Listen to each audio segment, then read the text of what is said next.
I've been a crime journalist in Munich for over 10 years. I've seen my share of unsettling scenes, blood, violence, loneliness, but nothing has ever sat on my chest the way today's case did. It started just after sunrise. I got a message from the police. A man had been found dead in a rundown apartment building in Schwabing. They estimated he'd been there for over a week. I figured it was just another lonely death, the kind that happens more often than we care to admit. But from the moment I arrived, something felt wrong. The building itself looked ordinary, but there was a strange, oppressive silence hanging in the air. The atmosphere was thick, like it hadn't moved in days. A couple of officers led me through the dim hallway. When we reached the apartment and opened the door, a wave of putrid air hit me like a wall, so sharp and rancid I instinctively took half a step back. Once I managed to hold my breath and push forward, I stepped into the small, suffocating room. The setup inside was simple. Sparse furniture. But what struck me was how every mirror and window had been covered with heavy, dark curtains. As if the man had been afraid of something watching him. Only a faint line of light crept through the door, barely illuminating the single bed in the middle of the room where the body lay. I froze. My pulse quickened. His face was smiling. Not a gentle smile. Not peaceful. It was warped. His lips were stretched unnaturally wide, his cheeks pulled tight in rigor mortis, forming a grotesque grin. His teeth were clenched as if he used every last ounce of strength to hold that expression. I've seen a lot of corpses, but that smile sent a shiver straight through me. The coroner told me that during the autopsy, they found something unusual lodged deep in the man's throat, a damp, wrinkled piece of paper. With gloved hands, I took a pair of tweezers and carefully unfolded it. On it, written in shaky, uneven handwriting, were the words. He said if I smiled, I wouldn't die. My breath caught in my throat. A chill slithered down my spine, cold and deliberate, like an ice-coated snake curling around my bones. I tried to place the phrase. It felt familiar, like something I heard before, long ago, buried in the back of my mind. A forgotten fear from childhood. Then the police showed me the surveillance footage. In the days leading up to his death, the man had behaved strangely. Every night, without fail, he would stand in front of his mirror and practice smiling. At first, it looked normal. Then, gradually, his expression began to shift. The smile grew stiff, forced, twisted, until it became that same unnatural grin frozen on his face in death. I tried to focus, forcing myself to watch the screen. That's when I saw it. Just for a moment. In the reflection behind him. A shadow. A dark silhouette. Faint, almost invisible, but there. It appeared, then vanished in a blink. I thought it might have been video noise or a glitch. But when we rewound the footage, watched it over and over, there it was. Always the same. Always just behind him. The police insisted there was no sign of forced entry. No fingerprints. No second person. The room was locked from the inside. And yet, that shadow didn't feel imagined. Something had been there. Watching. Waiting. When I left the apartment, I couldn't help glancing one last time toward the covered mirror. And in that fleeting glance, I thought I saw my own reflection. Smiling. Just a tiny curl at the corners of my lips. But it was enough to make my skin crawl. I turned and walked out, fast. That night, I couldn't sleep. I tossed. Turned. That frozen grin haunted me behind my eyelids. And that phrase, he said if I smiled, I wouldn't die, kept looping through my head like a song I couldn't shake. Then, in a moment of hazy half-consciousness, it clicked. I remembered where I'd heard it before. My grandmother. When I was a child, she told me an old tale about the smiling man, the latchlander, she called him. A shadow that came for people at the edge of death. He would whisper, "If you smile, death won't come." And people, too terrified to question him, would smile and smile and smile until their faces froze and something else slipped in. As sleep finally began to pull me under, I felt warm breath at my ear. Close. Unmistakable.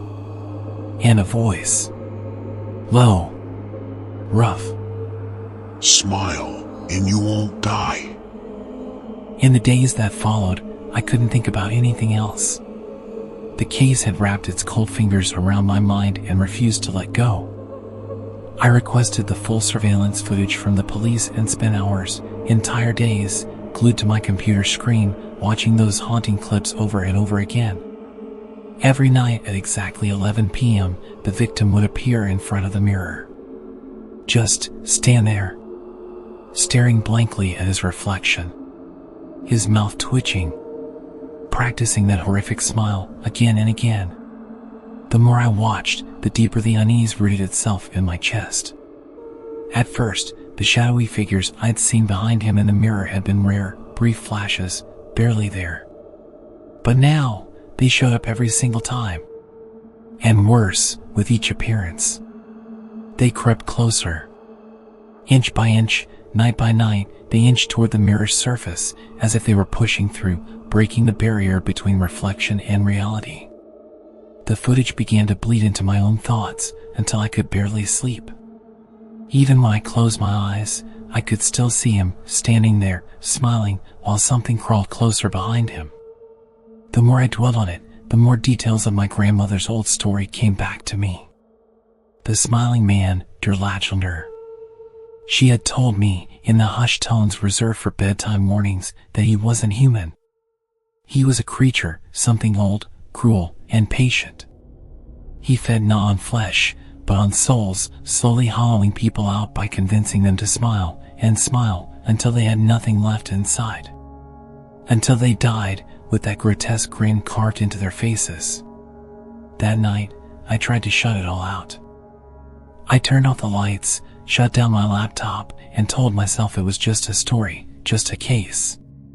But the fear had already seeped too deep. It had taken root.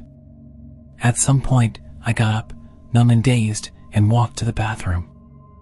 I splashed cold water on my face, trying to shake the dread clawing at the back of my mind. Then I looked up, and my heart stopped. In the mirror, I was smiling. Not a faint twitch, not the ghost of a grin. A full, twisted, unnatural smile. But I wasn't smiling. I could feel the tension in my face, every muscle tight with panic. My lips were still, my body frozen, but the reflection was grinning back at me. Wide. Wrong. I stood there, paralyzed, my blood like ice in my veins. Then, from the blackness behind me, a figure began to take shape. Faint at first. Just a silhouette in the shadows of the mirror. But it grew clearer. Closer. He stood directly behind me, just inches away. I couldn't see his face, but I knew he was smiling. I could feel the grin, impossibly wide and stretching across a face I couldn't fully see. And then he leaned in, right next to my ear, and whispered in a voice like glass cracking under pressure. Smile, and you won't die. After that night, I stopped pretending. Stopped pretending I could ignore it. Because I knew he was here now, and he wasn't going anywhere. Ever since that night, the night I saw that thing in the mirror, my life has unraveled piece by piece. I can no longer pretend. The fear has burrowed into my bones like a parasite, eating away at my sanity. I feel watched, always. The air behind me, the corners of my home, the dim glint of reflective surfaces, all of them hum with that unbearable presence. Every time I pass by a mirror, I lower my eyes. I can't look. I'm terrified that if I do, I'll see him again, grinning back at me with that grotesque, warped smile. In a desperate attempt to find answers, I buried myself in research. I combed through newspapers, police records, old library archives, anything I could get my hands on. I searched not just in Munich, but across all of Bavaria, meaning to understand what this thing was. This smiling man. I didn't sleep. I barely ate. My obsession swallowed me whole. And then, finally, after nearly a week of digging, I found it. Tucked away in a forgotten corner of the Munich City Library, in an old filing cabinet layered with dust, were scattered photographs and notes, decades old, brittle with age.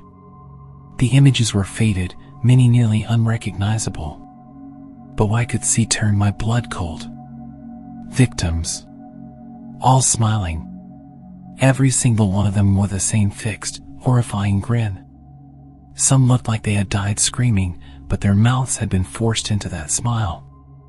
Others had gone stiff and cold in their beds, their lips still curled as if they'd heard something right before the end. My hands trembled as I flipped through the stack.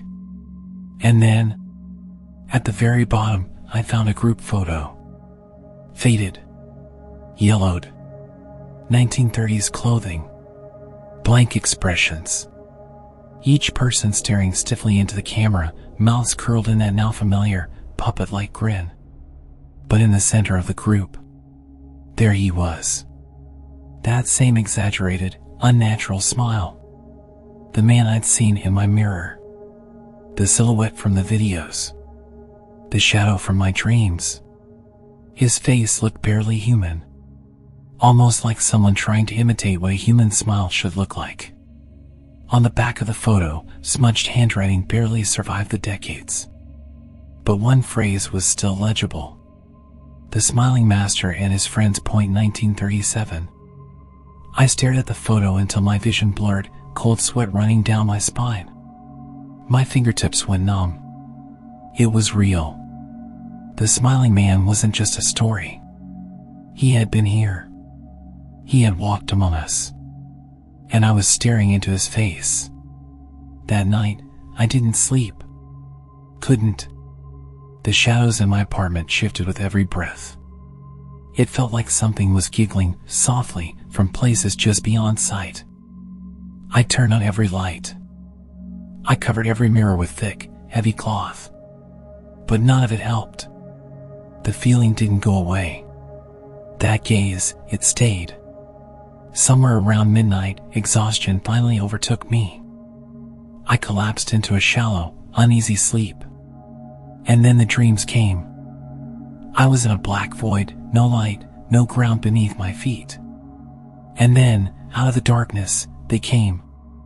Faces. Pale. Frozen. Smiling.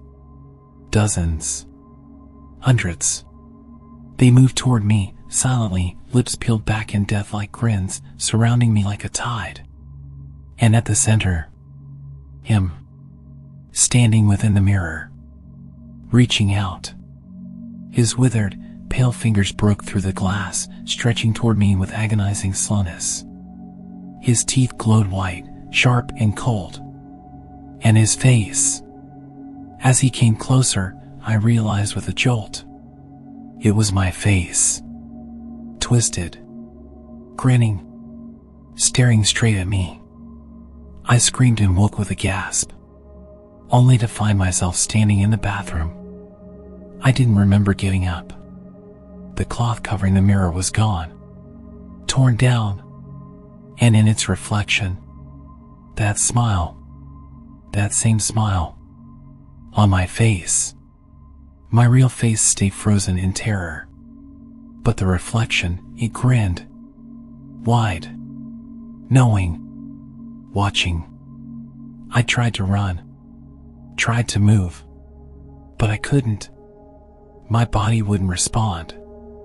I could only watch, trapped, as the smile in the mirror widened. Twisting. Warping. Until it filled the entire glass. Until there was nothing left but teeth. And in that moment, I finally understood. It doesn't matter where I go. It doesn't matter how much I hide. He is always watching. From that day on, I gave up fighting. Completely. It was like something inside me had finally snapped. My thoughts no longer belonged to me. I could feel it, him slowly wrapping himself around my mind like a choking vine, creeping deeper with every breath I took. My thoughts weren't safe. My body wasn't mine. I was becoming something else. And the smile. God, the smile. It had taken root in my face. No matter how hard I tried to stop it, no matter how much I screamed or sobbed or begged, my lips stayed frozen in that stiff, cold grin. It wasn't mine anymore. It belonged to him. I shut the curtains, locked the doors, covered every mirror, every screen, every reflective surface. I stopped answering the phone, stopped checking the news, stopped pretending I could still function like a person. None of it helped. Because I knew. Somewhere in this room, maybe behind me, maybe above me, maybe inside me, he was still watching. Time blurred. Maybe days passed. Maybe weeks. I stopped keeping track. The stench of rot filled the air, clinging to my clothes, my skin. I couldn't eat. Couldn't sleep. I just sat in front of my computer, typing, clicking, clawing at some last sliver of clarity, documenting my descent, word by word. And that phrase. That damn phrase. He said, if you smile, you won't die. It echoed inside my skull, growing louder every day, until I finally understood. It wasn't a promise. It was a joke.